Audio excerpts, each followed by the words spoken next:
Jayam Vrindavan Paramansa Puripad Srimad Bhaktivedanta Swami Prabhupada.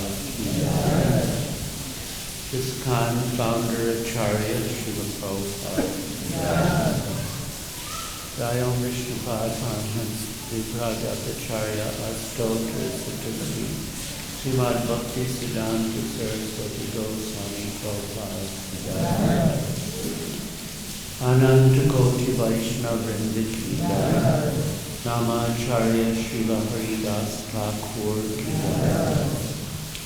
Prem se kaho Sri Krishna Chaitanya Prabhu Nityananda Shri Advaita Gadadhar Srivas Adi Gaur Bhaktavrinda ki jai. Shri Shri Radha Krishna Gopa Gopina Shamakunda Radha Kundi Giri Govardhan ki jai. Vrindavan Dham ki jai, Navadvip Dham ki jai, Jamuna Mai ki jai, Ganga Mai ki jai, Tulsi Devi ki jai, Bhakti Devi ki jai, Samveta Bhakta Vrinda ki jai, Itai Gaur Premanande. All glories to the assembled devotees. All glories to the assembled devotees. All glories to the assembled devotees. All glories to Sri Guru and Sri Gauranga. All glories to Srila Prabhupada.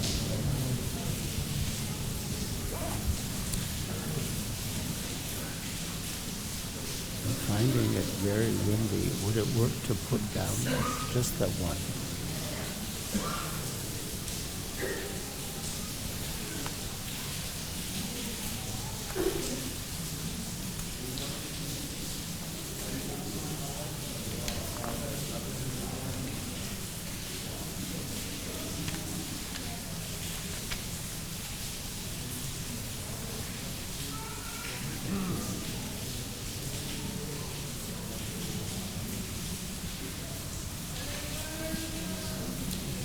Hare Krishna.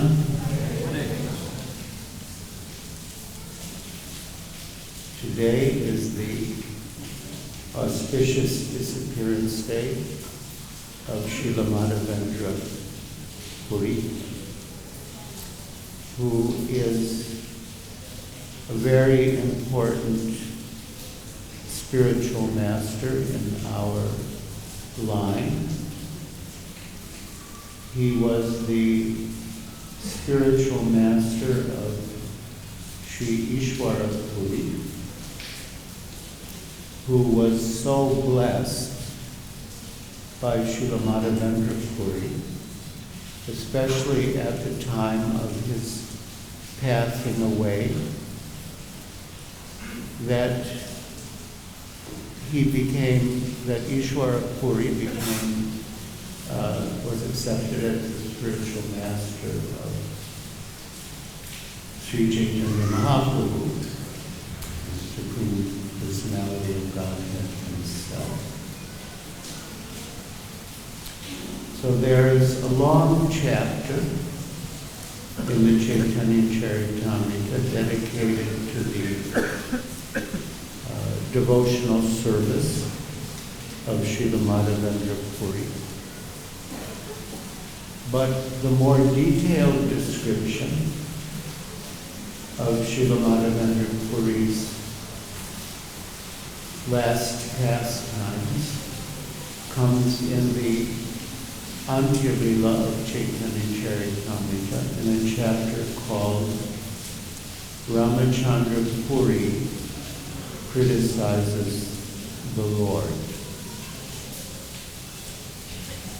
And how Srila Madhubandu Puri's last pastimes fit in the context of Ramachandra Puri's criticizing the Lord will be revealed in the course of the class.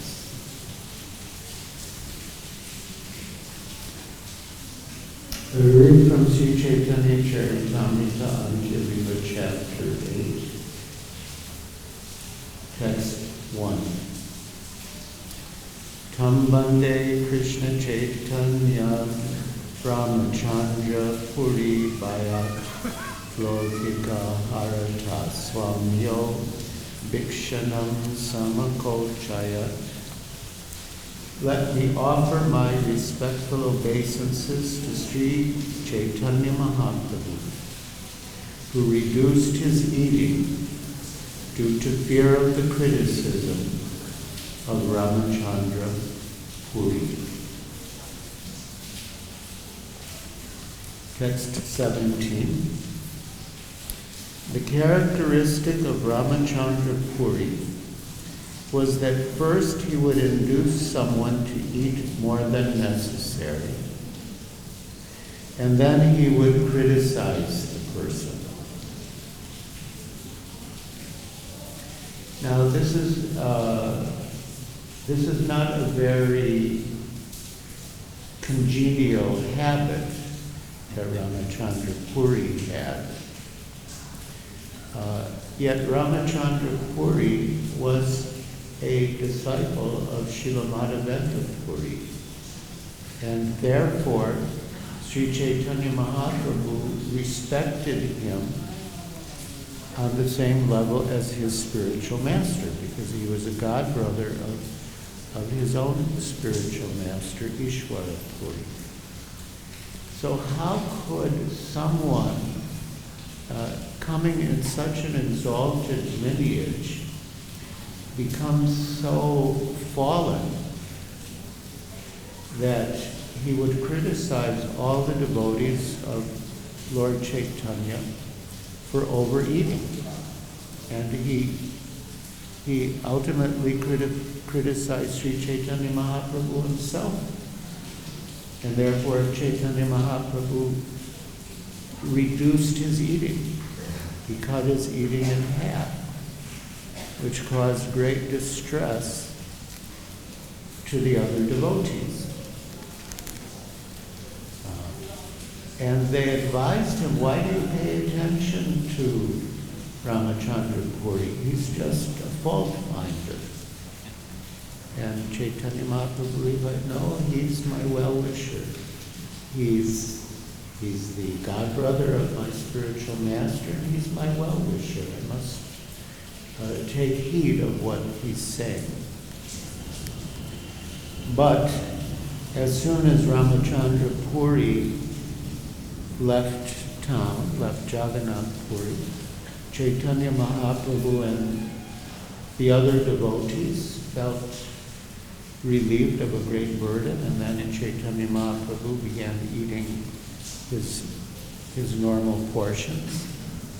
And of course, when he reduced his eating, so all the other devotees reduced theirs, because, how could they be indulging when Chaitanya Mahaprabhu was restricting himself?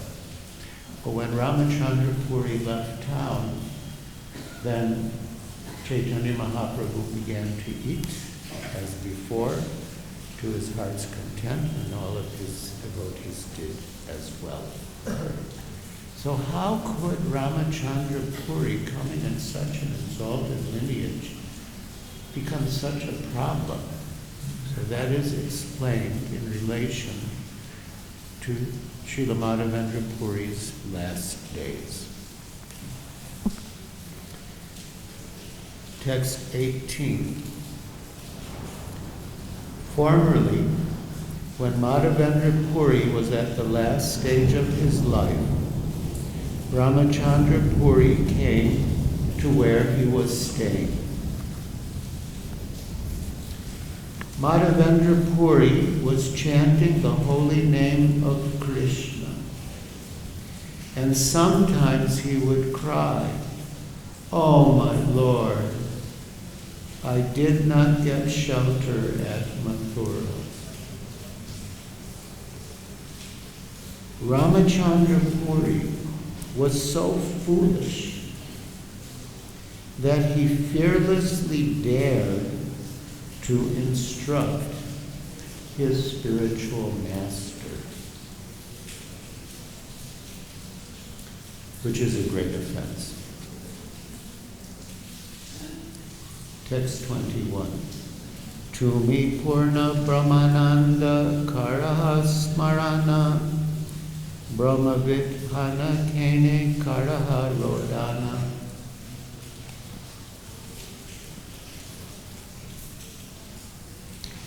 Ramachandra Puri said, if you are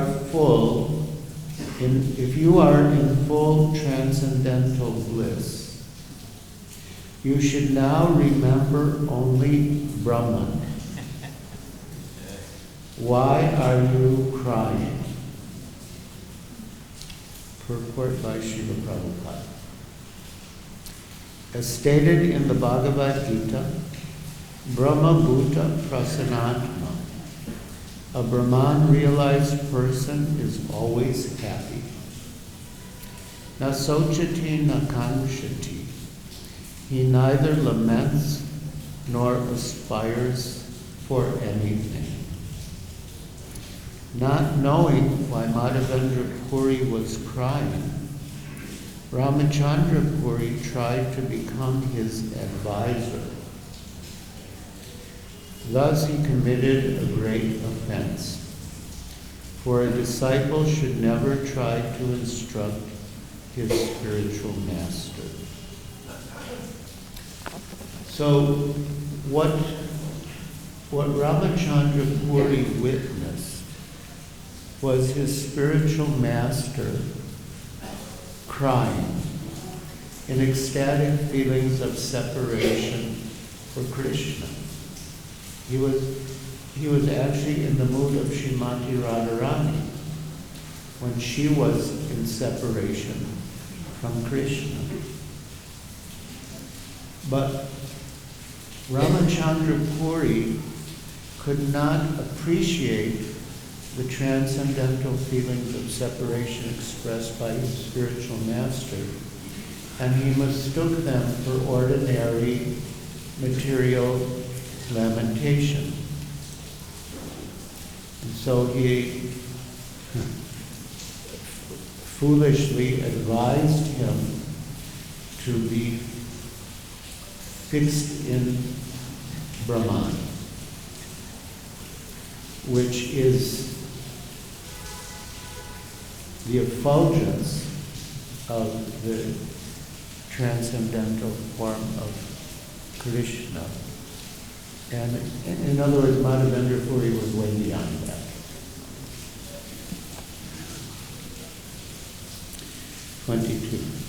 Suni Madhavendra Manu Kroda Upajila Dura Dura Papista Bali Bhartsana Karila. Hearing this instruction, Madhavendra Puri, greatly angry, rebuked him by saying, "Get out, you sinful rascal." Purport by Srila Prabhupada. Ramachandra Puri could not understand that his spiritual master, Madhavendra Puri, was feeling transcendental separation.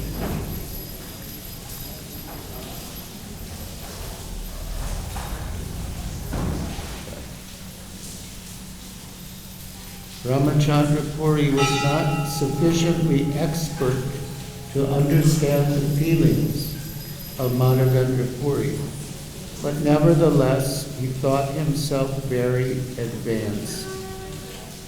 Therefore, regarding Madhavendra Puri's expressions as ordinary material lamentation, he advised him to remember Brahman because he was latently an impersonalist.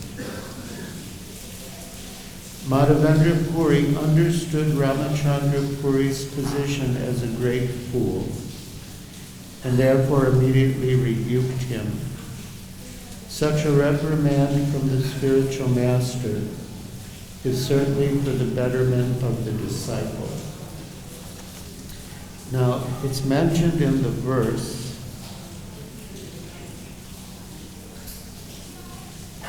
Krodha upajila, that hearing these words from Ramachandra Puri, anger arose within the heart of Srila Madhavendra Puri.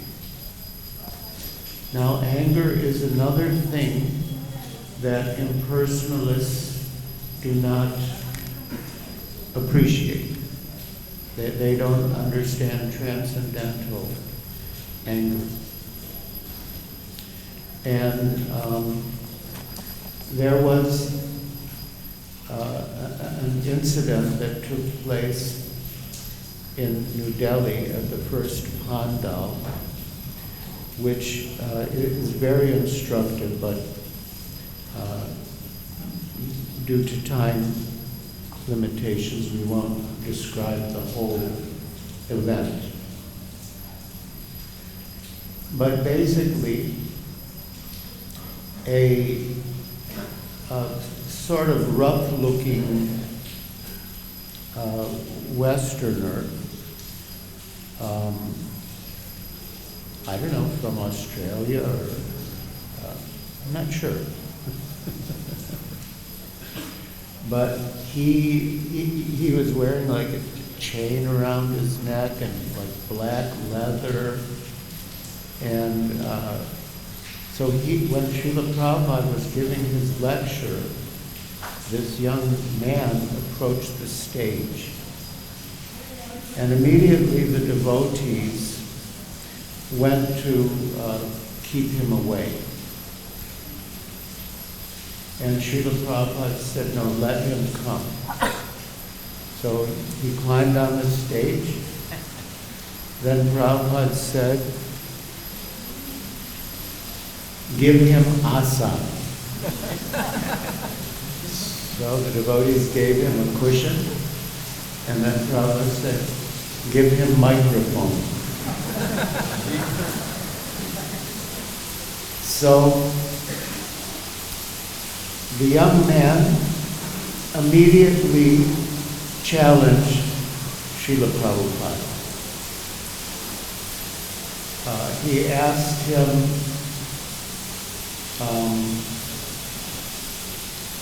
how old is the Bhagavad Gita?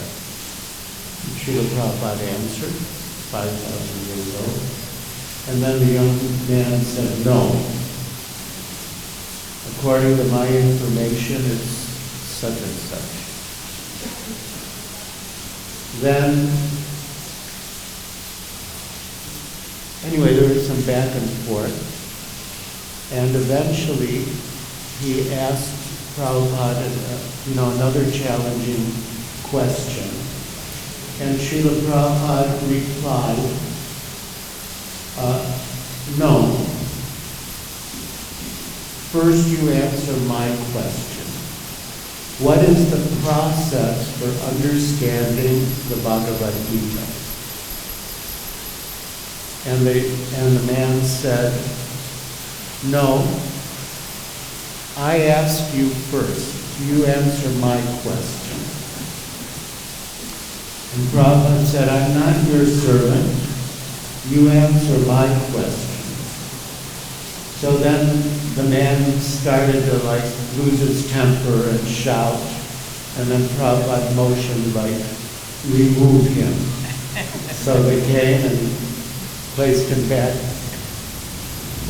in the audience. Now what happened was that the audience became polarized. And I was in the audience. I was actually distributing books. And a lot of people in the audience actually sympathized with the young man. And because they had this idea, like the spiritual master or a saintly person shouldn't get angry. And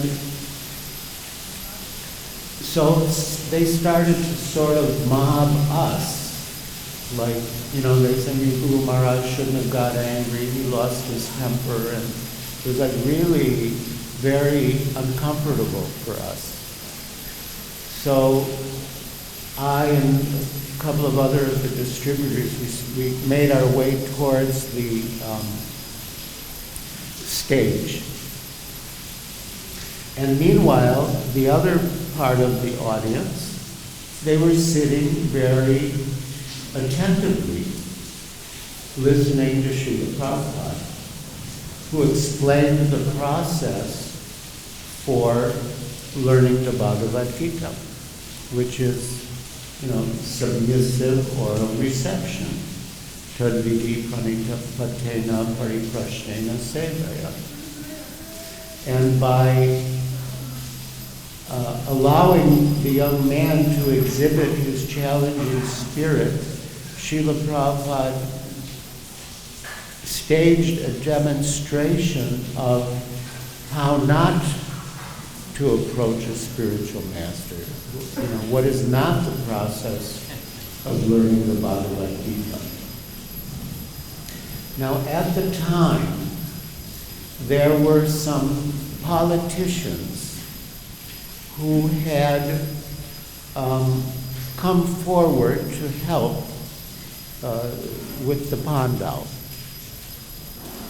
And they were, there were, like 20,000 people every night.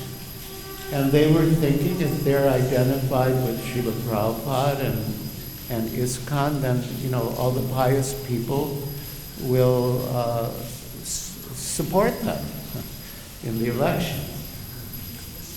And one of the disciples even told Srila Prabhupada that, these politicians, they're just, they're trying to use us to advance their own political careers. And Srila Prabhupada said, we don't mind. If someone benefits materially from our association and we don't lose, we don't mind. Now, after this altercation with the young man, some of the politicians became agitated because they thought, this is being associated with Srila Prabhupada, which we thought was going to advance our political careers, like it may be backfiring. So one of the politicians, he lost his temper, sort of, yeah. And he started shouting at Malati Devi Dasi, saying, your Guru Maharaj has ruined everything. And Malati replied, my Guru Maharaj has not ruined anything. And she slapped him on the cheek.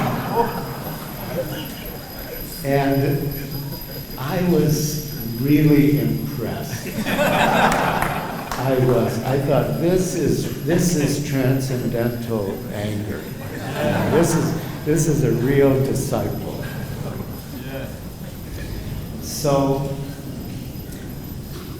yeah, so ordinary people on the material platform, they think anger is a no-no. You can't be angry, or,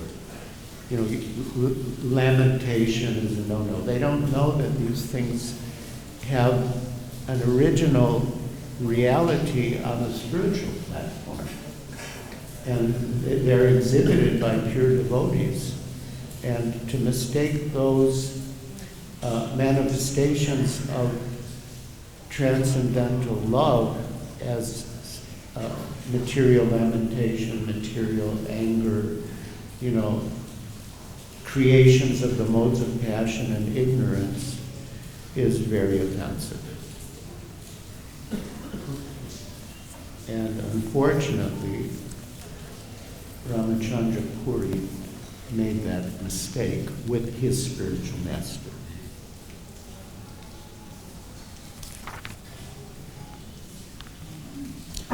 Madhubandu Puri continued. Oh, my Lord Krishna, I could not reach you, nor could I reach your abode, Mathura. I'm dying in my unhappiness, and now this rascal has come to give me more pain.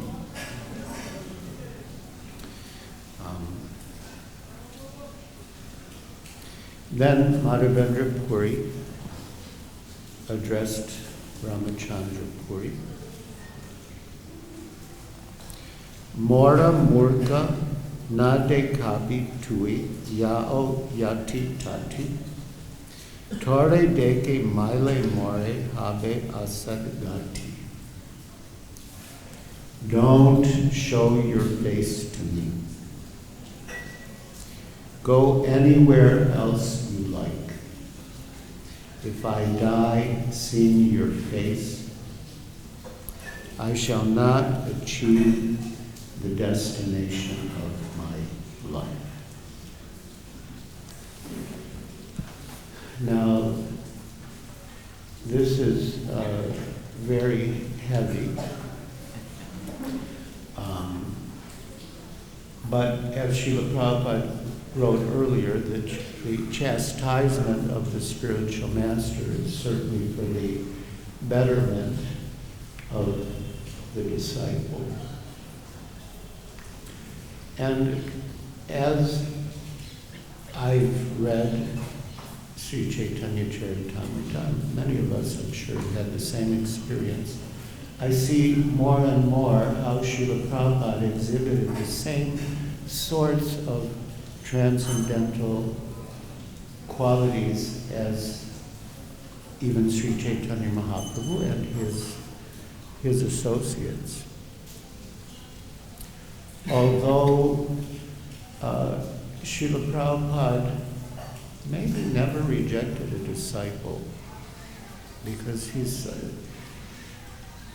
so merciful. Once there was a disciple who, this was in Juhu actually, I won't go into the details, but he was behaving in a very strange way. Actually, anyway, so we'll go back a little. One of Prabhupada's early disciples from America had come to India and was in Calcutta. And the temple president phoned Srila Prabhupada in Bombay, which is very rare to phone Srila Prabhupada, and informed Srila Prabhupada that the disciple was smoking ganja, I guess hashish or something. And he didn't know what to do, because he was a very senior devotee. And Srila Prabhupada replied, tell him that if he doesn't stop smoking ganja, I will reject him. Then after the phone call, Tamal Krishna Goswami asked Srila Prabhupada, is it true that you would reject him? And Srila Prabhupada replied, no. I cannot reject anyone. And Tamal Krishna Goswami asked, but don't you have to draw the line somewhere? And Srila Prabhupada replied, the mercy of Lord Nityananda has no limit. Srila Prabhupada ki jai. But here, yes, so Srila Madhubandu Puri has, at least externally, rejected Ramachandra Puri. Now, listen to what happened next. Text 26. Ramachandra Puri was thus denounced by Madhubandu Puri. Due to his offense, gradually material desires appeared within him. Now this is a very important point for all of us. Of course, we're discussing Srila Madhubandu Puri, who is Mahabhagavata, devotee on the highest platform, and Ramachandra Puri, who was so audacious that he dared to instruct him. But we may also, in some ways,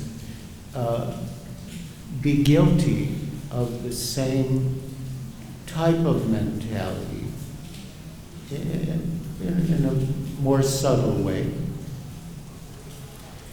And so we may commit offenses.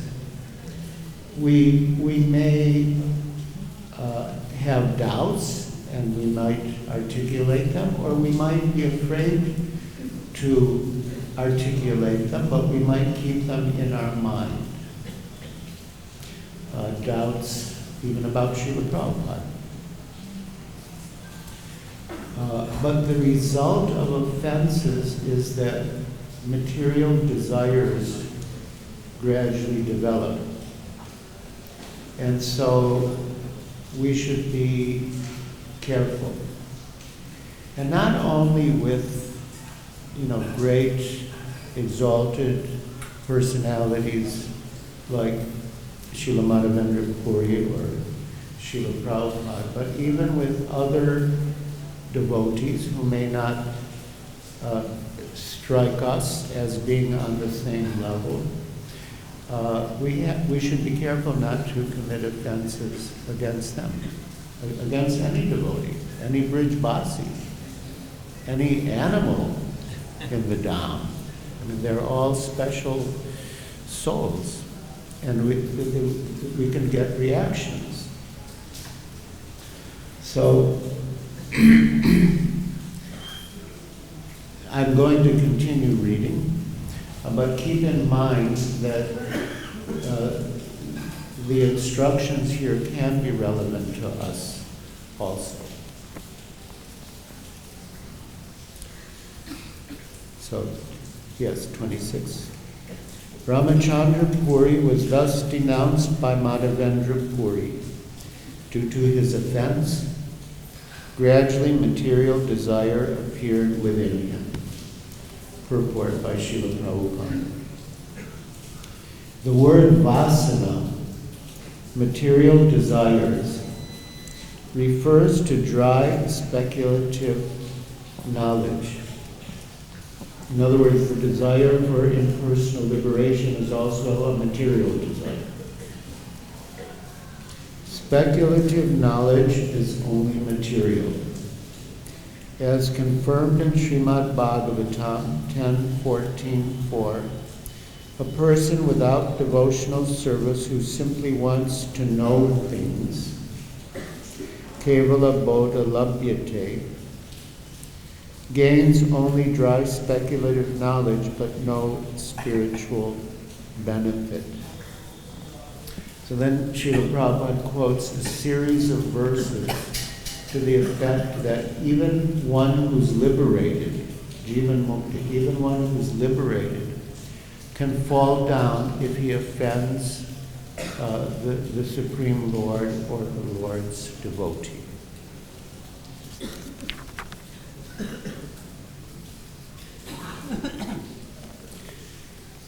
Then Prabhupada concludes, these are references from authoritative revealed scriptures.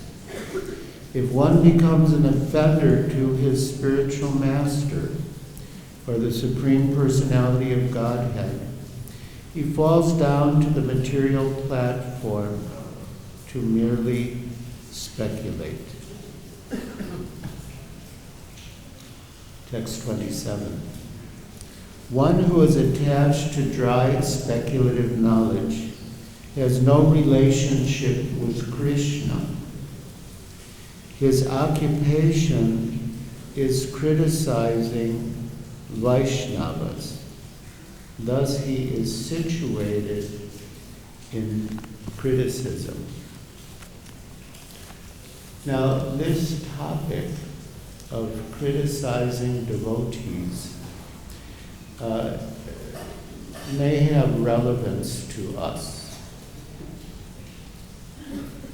Srila Bhaktivinoda Thakur wrote a series of essays called Bhakti Loka, in which he discusses 2 verses from the Upadeshamrita, the 6 factors or activities favorable for devotional service, and the 6 that are unfavorable. And within his discussion, he quotes other verses from the Upadeshamrita. But one of the 6 items that spoils devotional service is prajalpa. Prajalpa means, you could say, unnecessary talks. And Srila Bhaktivinoda Thakur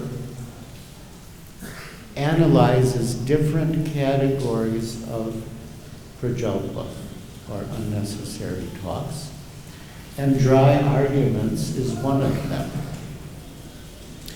But the one which is very critical is talking about others, that type of prajalpa.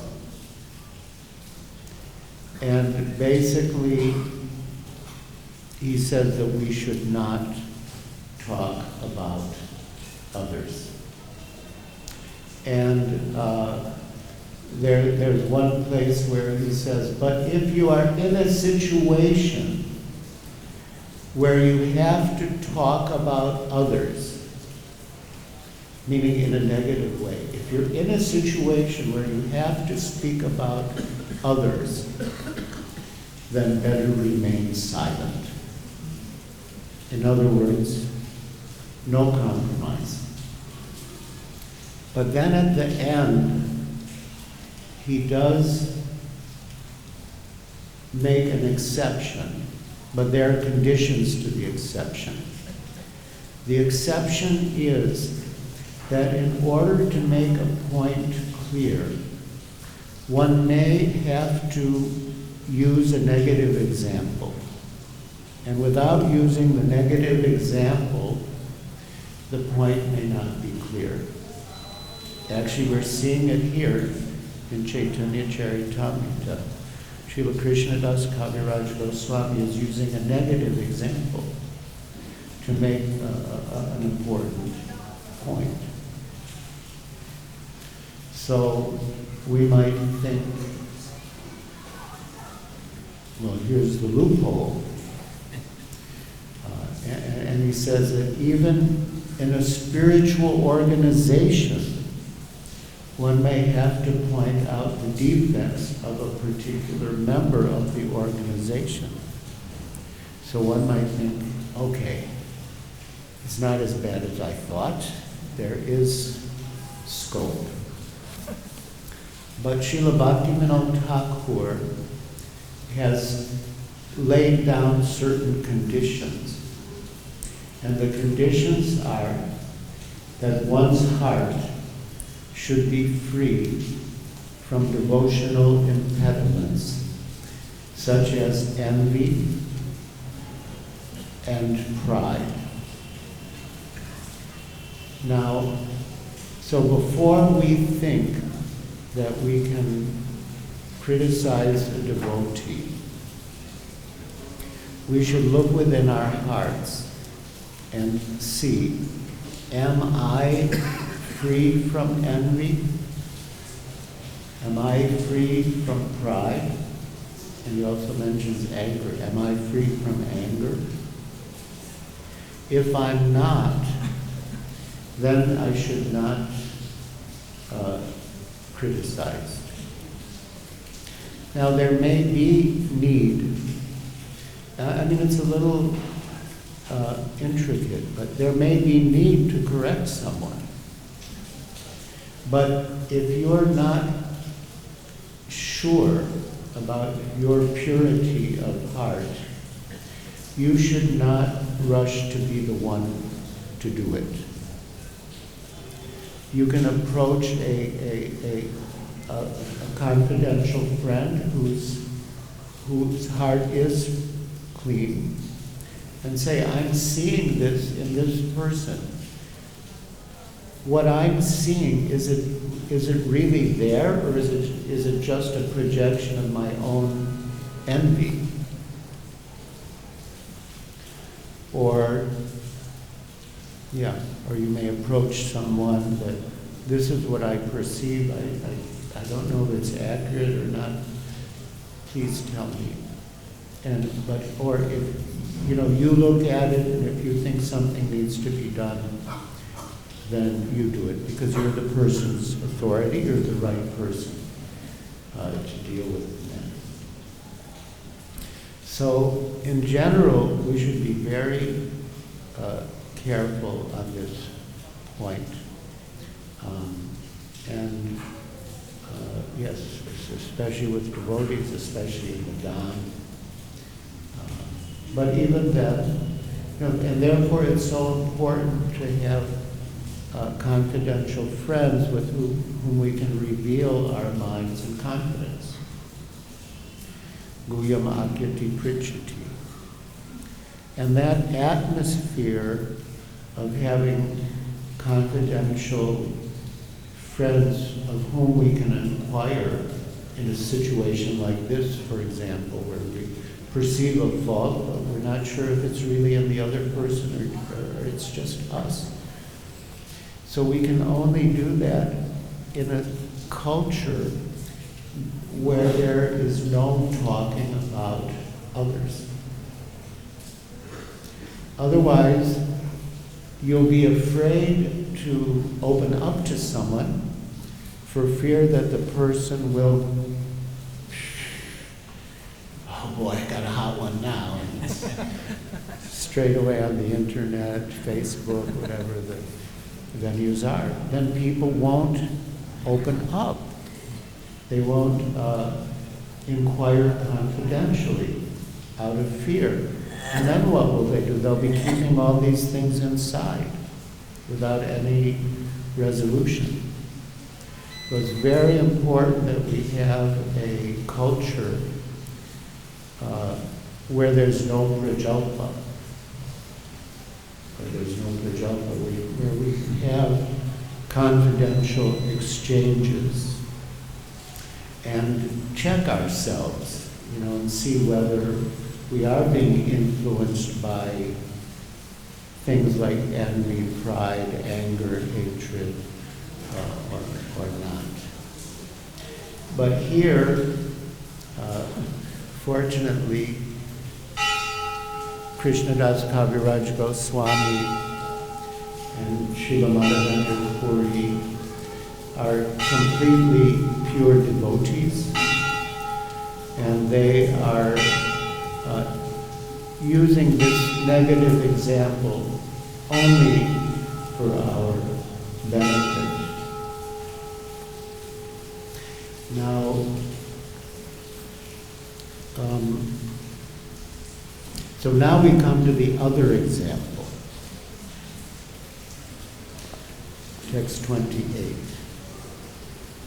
Ishwara Puri, the spiritual master of Sri Chaitanya Mahaprabhu, performed service to Madhubandu Puri, cleaning up his stool and urine with his own hand. He was caring for his spiritual master in his last days.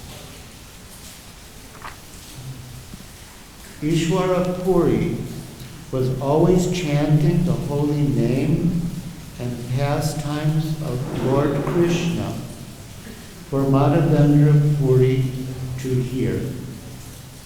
In this way, he helped Madhavendra Puri remember the holy name and pastimes of Lord Krishna at the time of death.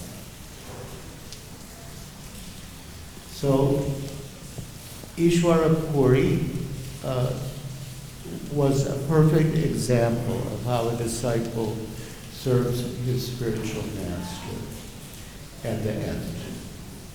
And he also sets an example for all of us who may be in the position of trying to help someone at the end of their lives.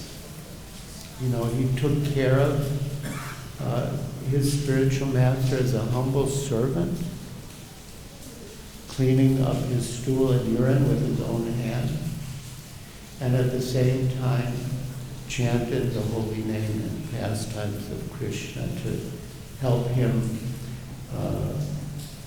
fix his mind on Krishna at the end. And what was the result? Text 30. Pleased with Ishwara Puri, Madhavendra Puri embraced him and gave him a benediction that he would be a great devotee and lover of Krishna. Thus, Ishwara Puri became like an ocean of ecstatic love for Krishna, whereas Ramachandra Puri became a dry speculator and a critic of everyone else. Ishwara Puri received the blessing of Madhavendra Puri, whereas Ramachandra Puri received a rebuke from him. Therefore, these two persons, Ishwara Puri and Ramachandra Puri, are examples of the objects of a great personality's benediction and punishment. Madhavendra Puri instructed the entire world by presenting these two examples. Now, we may commit offenses against devotees who are not on the platform of Srila Madhavendra Puri, but we still get a reaction. Similarly, we may render service to devotees who are not on the level of Madhavendra Puri, and we still get benedictions. And especially any devotee who comes to the Dham to leave his or her body in Krishna consciousness and the association of devotees is a special soul. Now, I'll give an example that illustrates the process, although it wasn't in Vrindavan and it wasn't with a devotee. But my father had a stroke, and then in the course of investigating whether they could give him blood thinners, they scanned his body for bleeding, and then they discovered that he had stomach cancer. So when he was sort of in his last days, he was in the hospital. And, you know, his family, our family, felt there should always be someone with him. And so I was the one. So he was, you know, he had his hospital bed, and there was like a sofa in the room. So I lay down on the sofa near his bed. But he would have to get up very frequently to use the toilet. And he didn't have the physical strength to walk to the toilet on his own. So, I was near him, and I was like in a state of constant alert, because if he needed to go to the bathroom, I had to be there to assist him. So I could not sleep. Anytime I heard a sound, I thought it might be him. And often it was him. And so I'd get up and I'd help walk him to the toilet. But sometimes he didn't reach in time. And then there was stool and urine on the floor, which I cleaned up. So it was very difficult not sleeping. Yeah, even if I dozed off for a few minutes, I'd hear something and wake up again. And it was very physically exhausting and emotionally exhausting. And then around sunrise, just the first rays of the sun came in the room. And my father said to me, "What would you do if I gave you $1 million?" Now, it just so happened that His Holiness Radhanath Swami was in Chicago, actually visiting his father, when my father passed away. And afterwards, I related this story to him, and he said that it was just like Ishwara Puri taking care of Madhavendra Puri. That, he gave himself fully to that service, cleaning up his stool and urine. And Madhavendra Puri gave him the greatest treasure of love for Krishna. So your father didn't have that treasure. He just had his monetary treasure, but still he wanted to give you that. So the point I'm making is that doing selfless service to a person, well, at any stage, but especially at the end of life, can bring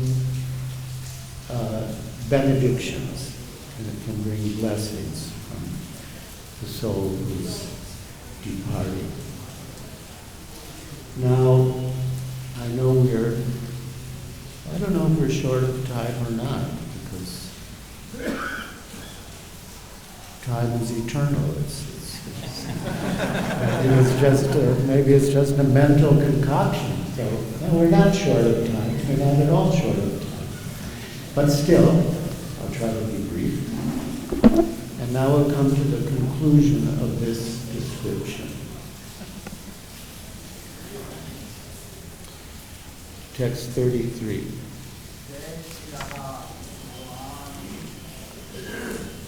His Divine Grace, Madhavendra Puri, the spiritual master of the entire world,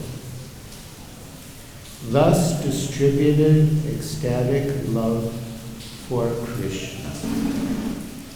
While passing away from the material world, he chanted the following verse. And this is the verse that's written on the board. But again, for the sake of devotees who have other service coming up, we won't recite it responsibly. But I'll just read the verse and translation. Ai Dina Dayadra Natha He, Mathura Natha Kadavalok Yase, Hridayam Tvad Aloka Kataram, Daita Brahmyati Kim Karonyam. O my Lord, O most merciful Master, O Master of Mathura, when shall I see you again? Because of my not seeing you, my agitated heart has become unsteady. O most beloved one, what shall I do? Text 35. In this verse, Madhubandu Puri teaches how to achieve ecstatic love for Krishna. By feeling separation from Krishna, one becomes spiritually situated. So this is a very important principle. Srila Krishnadas Kaviraj Goswami says it here, and Srila Prabhupada has said it in numerous places, on numerous occasions, that to develop love for Krishna, one should develop feelings of separation from Krishna. Once at the Ardha Kumbh Mela with Srila Prabhupada in 1971, and we were really new in India, and there were all these like sadhus and yogis, and so one man came to our camp, and he said he chanted the Hare Krishna Maha Mantra. He followed the same regulated principles that we followed. He seemed to be a real, proper devotee. He said different things, and so we approached Srila Prabhupada and told him. But then we told Srila Prabhupada that the man announced that he had seen Krishna. And when Srila Prabhupada heard that, he said, he may be a pretender. In our line, we don't say, I've seen Krishna. And then he quoted the six Goswamis. The mood was always, where is Krishna? Hey Radhe Vrajate Vike Chalavite Hey Nandusvinokuta. Where is Krishna? Are you on the banks of the Jamuna? Are you by Govardhan? Where are you? And thus they wandered all over Vrindavan, shouting loudly and looking for Krishna. So that is our mood. And that mood was exemplified on the highest level of Radharani's separation from Krishna by Srila Madhubandu Puri. But the principle is given to us to develop love for Krishna by feelings of separation. Text 36.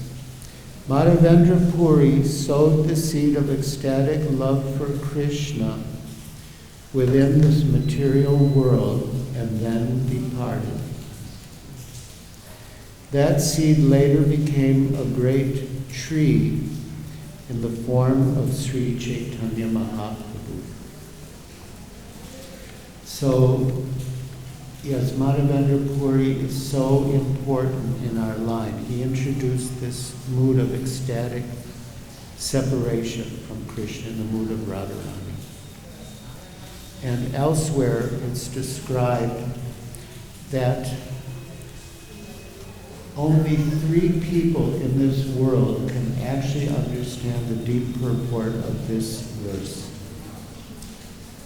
Madhubandu Puri, Sri Chaitanya Mahaprabhu, and Srimati Radharani. No 4th person can really understand the depths of the purport of this verse. But we are here in Vrindavan Dham, and we are in the association of devotees, followers of Srila Prabhupada, who in turn is a follower of the 6 Goswamis and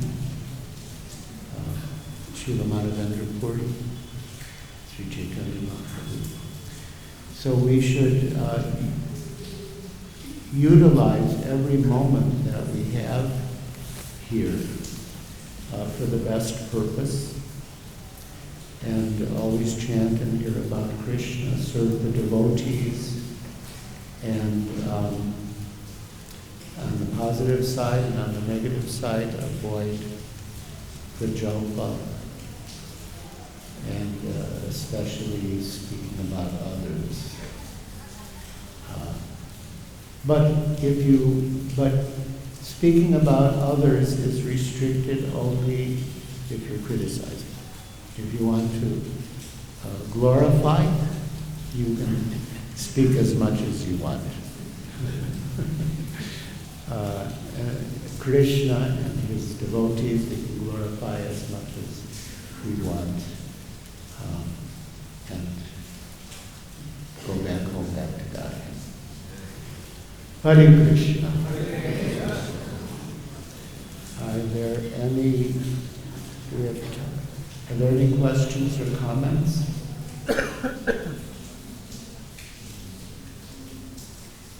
Yes. Radhananda Swami Maharaj. Srila used to tell us that the spiritual master, one of his duties is to chastise the disciples. So, considering that duty, if the spiritual master doesn't feel he's qualified to do that, how does he perform that duty? Very good question. Very good question. Now, just to amplify the terms of the question, Srila Prabhupada once commented that the one part of being a spiritual master that he didn't like was having to correct his disciples, because they're all Vaishnavas, and he didn't like to have to correct them. But he did. And and he would quote the Chanakya maxim that one should chastise sons and disciples. That will make them good. And if we just flatter them, they'll become spoiled.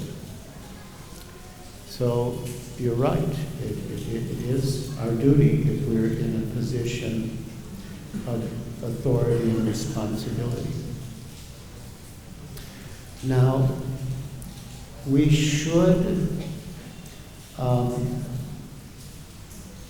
actually, I brought up the same question 2 days ago with His Holiness Niranjan Swami, who has given seminars on Bhakti Loka. And I raised the point that, sometimes we need to correct disciples. And of course, if they're willing to accept it, then it's easy, because there's no resistance. But if there's resistance in them, that can cause a reaction in us. And we have to see whether that will actually be beneficial for them or not.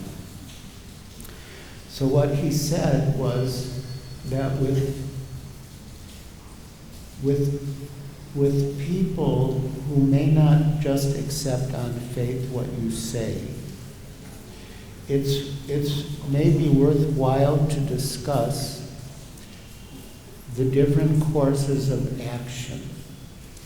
For example, their present course of action and what the consequences are, and what another course of action could be, and what those consequences could be. And let them come to their own conclusion. Of course, he said, we hope they come to the right conclusion. But if they don't, we may have to intervene again And we shouldn't wait too long, before it gets too late. But he said that we should bring them to the point where they understand that the correction is for their benefit. Now, it may also be a valid alternative to ask someone else to do it for you. Once, many years ago, and this is not a comment on anyone, it's just an example. There might be better ones, but it just came to mind. But Tamal Krishna Goswami was visiting Bhaktivedanta Manor. And as his personal servant, he had a disciple of Shivaram Swami. And I was sort of surprised because I knew that Tamal Krishna Goswami had other disciples there who could have served him. So I said, well, why are you, why are you engaging the disciple of Shivaram Swami? And Tamal Krishna Goswami replied, because he feels I can train them in a certain way that he can't. And so that's all that.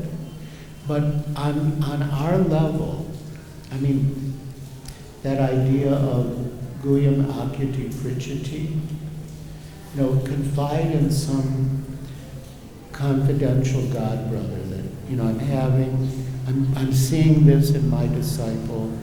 I feel I need to intervene, but, I just want to see how you see it, and just to make sure that, your perception is clear and your approach will be beneficial.